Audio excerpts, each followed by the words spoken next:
Morning, church. This morning I want us to continue our look at the book of Esther. A couple of weeks ago we talked about providence as it's found in the book of Esther. Today I would like for us to look at the concept of deliverance that's found there. Let me take just a second. 2 weeks ago we spent some time sharing with you the story of Esther. Don't have time to go completely through that again, but just a brief summary for you. Remember that there's a king by the name of Xerxes. He is king of the Medo-Persian Empire. This is going to be around 486 BC that all this starts. He is throwing this huge feast, celebration, inviting people to come from all over the empire. His end goal is to recruit an army, a huge army, an army larger than any that's ever been seen, so they can lead them and conquer to the east and conquer into Europe and expand the borders of the Persian Empire even farther. At the end of this feast, he asks his wife to appear before the crowd. She refuses to do so, and as a result, he will put her away. He will take this army. History tells us he will go off. He will be defeated, unsuccessful, in attempting to expand the borders of the Medo-Persian Empire to the east. Come back defeated, disappointed, down. And I think that's when his courtiers will come to him and say, listen, you know what you need to do is find a replacement for Vashti. Why don't you have this huge beauty contest, have girls in it from all over the empire, and choose the winner and make her your wife. And so that's what he does. That's in the 5th year of his reign. About that time, this young girl who's chosen, whose name is Esther, her cousin, who has raised her like his own daughter, hears about a plot to kill the king. He sends a report into her about that. She tells the king. He checks it out, finds out that it's true. There are a couple of eunuchs that have been planning to assassinate him. He has them executed, and that's going to play a very important part later on. About 7 years later, a guy by the name of Haman comes to the throne, begins to be one of the top men in all of Medo-Persia. He is very tight with Xerxes. He is an Amalekite, and he decides he wants to destroy the Jews. He's ticked at Mordecai. He gets permission from the king to send out an edict which would dictate that in March of the next year, it's April of this year, in March of the next year, anybody that wants to can attack the Jews, kill them, and take their stuff. Again, you can imagine the consternation that causes among the Jews. They've all heard basically the death penalty. Mordecai sends word into Esther, and he says, you've got to go to the king and tell the king what's going on. Explain to the king the consequences of what he's allowed. She fasts and prays for 3 days and goes in, appears before the king, asks the king if he would come to a dinner that she's going to put on, and invite Haman to come as well. They come, and that night he says, what do you want? She basically says, I want to talk to you about it tomorrow night. Would you come again and bring Haman with you? And he agrees. That next night, she will tell the king, this man, Haman, is wanting to destroy my people, destroy me. The king, who had really been blissfully apparently unaware of exactly the implications of what he had approved, is so angry he gets up, leaves the room. Haman throws himself down on the couch beside Esther, and about that time the king comes back in and he sees Haman on the couch beside the queen, and he says, what do you think you're doing? How dare you? And anyway, he sends out Haman and has Haman hung on a gallows that he had built for Mordecai. The result of this is that the Israelites are delivered because Mordecai sends out a counter order, which basically says the Jews are now given permission on that day to fight back. And as a consequence of that, most of the people then side with the Jews, and it turns out to be a day of great victory for them over their enemies. The result of this is that Mordecai will say, you know what, we need to celebrate this. This needs to be something that is remembered every year. And thus is instituted the Feast of Purim. And we'll talk more about that. Now, this deliverance factor is huge. And I want us to spend some time talking about that. The Bible's filled with stories of deliverance.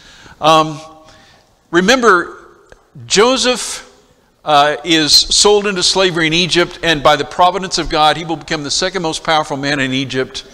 He will allow Egypt to prepare for 7 years of drought, which would have destroyed the country. But because of God's guidance, they put by huge storehouses of food, and not only is the kingdom of Egypt saved, but all the nations around there are able to find food there. And in particular, Jacob's family comes down, and they are provided for by Pharaoh. They end up being sent up to the northern part of the land, up by the Mediterranean Sea, and they'll be given pasturage there, and they will begin to live there. Now, sometime, we don't know when, after that, the text of Exodus says that there came a king, a Pharaoh, who did not know Joseph. Okay, he'd forgotten the history of his people. He sees the Israelites proliferating up there. He decides they present a threat. And the next thing you know, the Israelites find themselves in bondage. Now that bondage, folks, had to have lasted at least 100 years. Because remember, Pharaoh is issued an order to kill all the male babies when Moses is born. Moses will live for 40 years in Egypt. Then he'll spend another 40 years in the wilderness. So he'll be at least 80 when in Exodus 3 God calls him to go back and lead his people out of the land of Egypt. Since there had to have been some persecution going on before he was born, probably Israel has been under the thumb of the Egyptians, been severely persecuted, been forced into slavery for a century at least. That means that multiple generations have been raised as slaves. And now Moses comes with this message from God, let my people go. And God, of course, will deliver Israel out of the land of Egypt. And that will be celebrated by what we now call, what was called early in the book of Exodus, the Feast of Passover. Another story of deliverance is found much later in the history of the Jews. Daniel chapter 3. 3 young Hebrew boys, Hananiah, Mishael, and Azariah, we know them as Shadrach, Meshach, and Abednego, have been taken to the capital of the Babylonians, and there they've been made a part of the royal household. The king, Nebuchadnezzar, sets up this huge gold image out in the plain and issues an edict which says, when musical instruments are played, I would assume at some given time of day, everybody in the kingdom is to bow down and worship this golden image. Those 3 boys say, we won't do it. King hears about it, calls them in, says, what? You better fall down and worship that image. They tell him, King, we're not going to do it. You can kill us, but we're not going to do it. He has them taken, wrapped clothes all around them, and then thrown into what's called the burning fiery furnace. I got to assume probably that's a brick kiln. He has that thing heated 7 times hotter than it's ever been before. In fact, it's so hot that the men who throw those boys into the furnace are burned up. They're killed. But those kids inside that furnace are walking around, and there's a 4th person in there, and when they come out, they don't even smell like they've been in fire. God delivers them. You go to the New Testament, and in Acts chapter 12, after King Herod has beheaded James, he puts Peter in prison. Looks like Peter's next on the list, but God will miraculously deliver Peter from prison, send an angel who will literally walk him out. Later in Acts chapter 16, Paul and Silas find themselves in prison in Philippi, and once again, in the middle of the night, God will send an earthquake. The chains that bind them, the stocks that bind them will fall off, and they'll be set free. God will deliver them. The Bible's filled with these stories of deliverance. And those stories of deliverance, I want to make one last point before I move to this one. I want you to think about something. Israel was delivered from Egypt about 3,400 years ago. Now think about that. 3,400 years ago. Is Passover celebrated today? After 3,400 years, the Israelites still observe Passover. 2,400 years ago, They were delivered from Haman trying to destroy them. I'll talk about this a little later. March 9th of next year, they'll celebrate the Feast of Purim. There are celebrations of deliverance, brethren, that have gone on for millennia. I want you to think about all the history that's passed in the last 3,400 years, in the last 2,400 years. And yet through all of that, and through all the changes and everything that have occurred, these deliverances were so significant that people continue to remember them. This morning, we took the Lord's Supper almost 2,000 years ago. Jesus established this meal by which we would remember Him. Today, millions and millions and millions of people remembered. There are some things that are so important you just don't forget. Some things that are so important that you continue to celebrate them. And very often they tie to deliverance. Now, the book of Esther makes clear that there would be no deliverance without providence. As we pointed out in our previous study, there are too many events that occur as they do, or Ezra would have been destroyed by Haman. If Vashti hadn't been removed as queen, if Esther hadn't won the beauty pageant, if Mordecai hadn't overheard that assassination plot, Jews would have been destroyed.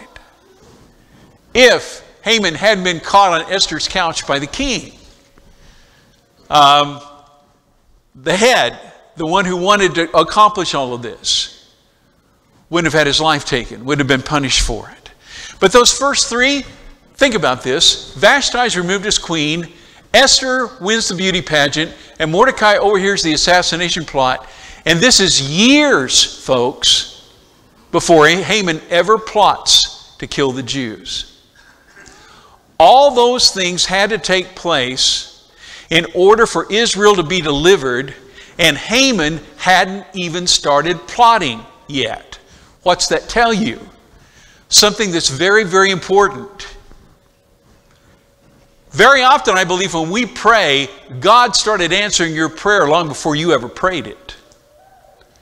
Think about things that have occurred in your life, events that have worked out, and you've begun to pray about it, and you get to look into the chain of events that brought about the answer to that prayer, and it goes back prior to the time you prayed the prayer. God works providentially. And He works even in His own time to accomplish His purpose. And I think it's fascinating that so much of what has to happen in order to defeat Haman takes place before Haman even conceives what he's going to do. It's a tremendous example of God's working in our lives. The primary purpose of Esther is to explain the origins of the Feast of Purim. Now again, those recurring themes are very important. But bottom line, what I want you to notice here is that this feast is not ordered by God. Now, Feast of Passover, that's ordered by God. Feast of Tabernacles, ordered by God. Pentecost, ordered by God. But this Feast of Purim is not ordered by God. It comes from the gratefulness of the people. When you read in Esther 9, 20 through 22, Mordecai says, hey, we have been delivered in a wonderful way. We need to celebrate this every year. We do not need to forget this. And so it is a feast established by man, but it is a thank you to God. Now, next year, as I mentioned earlier, the Jews will celebrate the Feast of Purim on March 9th and 10th of 2020. And as we mentioned before, that means that this thing's been going on for some 2,400 years. In fact, for over 2,400 years, they've continued to remember how God delivered them from the hands of their enemies. Now, during the Feast of Purim, the Jews will do certain things, and this is, I think, interesting. They'll read the book of Esther, and I think I've mentioned this to you before.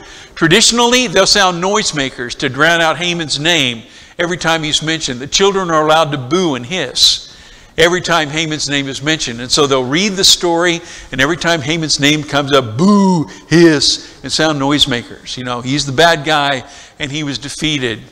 But here's what's interesting. Traditionally, they'll give money to at least 2 poor people.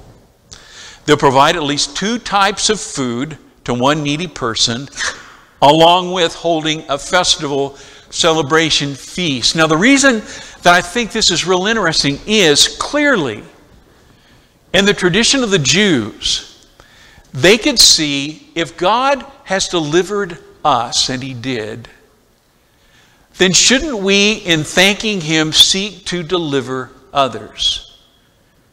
Deliver them from hunger. Deliver them from poverty. Help others in some way. As he has blessed us, should we not bless others? And that's exactly what they do during the Feast of Purim. A hard, strong part of this tradition is giving to the poor and giving food to those who are in need of it. Every week, if you'll think about it, we celebrate our own personal deliverance. Are we not taught to ask God to deliver us from evil or from the evil one in the Lord's Prayer in Matthew chapter 6, verse 13? Yes, we are. And isn't that exactly what Jesus did when he gave his life as a ransom for many? As he'll say in establishing the Lord's Supper in Matthew 26 and verse 28. And so as we eat the Lord's Supper, are we not in reality celebrating our deliverance from the penalty of sin? That's exactly what we're doing. Now, Purim was telling God, thank you. It was people spontaneously expressing to him their appreciation for the blessing that God had given to them. Are not Easter, Thanksgiving, and Christmas celebrated in much the same spirit? I realize that there are those who say, well, but God didn't establish those. No, he didn't. He didn't establish Purim. But as people who are grateful recipients of the blessings that God gives to us, should we not seize opportunities when we have them to thank him for the blessings that he's given to us? His resurrection, the blessings we receive, the birth of his son. When God blesses us, shouldn't we seek opportunity, as the Jews do, to tell him, thank you? In fact, I would ask you, why not have your own personal Purim? And we do that. Wednesday night, our grow guys loaded 233 Magi boxes onto the van out here to take to Harding to send on to Nashville. Those will go to needy children down in Central and South America. Wasn't that Purim? Wasn't that a celebration of our deliverance by blessing the lives of others? Next month, on the 27th of October, we'll take up our annual contribution for Orphans Lifeline International. We've been doing that now for several years. And y'all have responded in a beautiful way every time to that need. And we've been able to send now thousands upon thousands of dollars to bless children who are truly orphans. These aren't kids whose mom and dad have broken up. These kids have no mom and dad. They're in a desperate situation. If it were not for Orphans Lifeline International, those kids would be on the street. They could be sex trafficked. Probably they would simply be dead. But because we've been delivered, we have an opportunity to help deliver them. And that's what being thankful is all about, isn't it? That's what appreciating the blessings that we have is all about. And so the message of Esther, that God delivers, is an incredibly important one. But so is our response to that deliverance. And again, I think it sends a powerful message when God's people spontaneously said, we can't forget this. We can't let this go. We have to seize opportunity to remember every year what God has done for us. And in the process of remembering what he's done for us, seek to bless the lives of others. And every week, as we take the Lord's Supper And in a very real sense, as we remember our deliverance, that's our Purim. We also have opportunity to give back a portion of what He's given to us. And as opportunities come along, like the Magi boxes, and like Orphan's Lifeline, an opportunity to seek to deliver others from the bonds of poverty and of sin. God's a good God, isn't He? He blesses us in so many ways. And we have opportunities on a regular basis to thank Him for our deliverance and to bless the lives of others because of that. If this morning you're ready to respond to the gospel invitation in some way, whether that's to confess your belief that Jesus is the Son of God and put Him on in baptism, or if we can help you in prayer, if we can aid you in any way, we encourage you to come while we stand and while we sing. I am thine, O Lord, I am thine, O Lord, I've been bought with blood, I am thine, O Lord, Jesus is my Lord, Jesus is my Lord, and He proves my life. Jesus is my Lord. He will come again. He will come again. And He'll take me home. He will come again. 'Cause I am thine, O Lord, I am thine, O Lord, I've been bought with blood, I am thine, O Lord.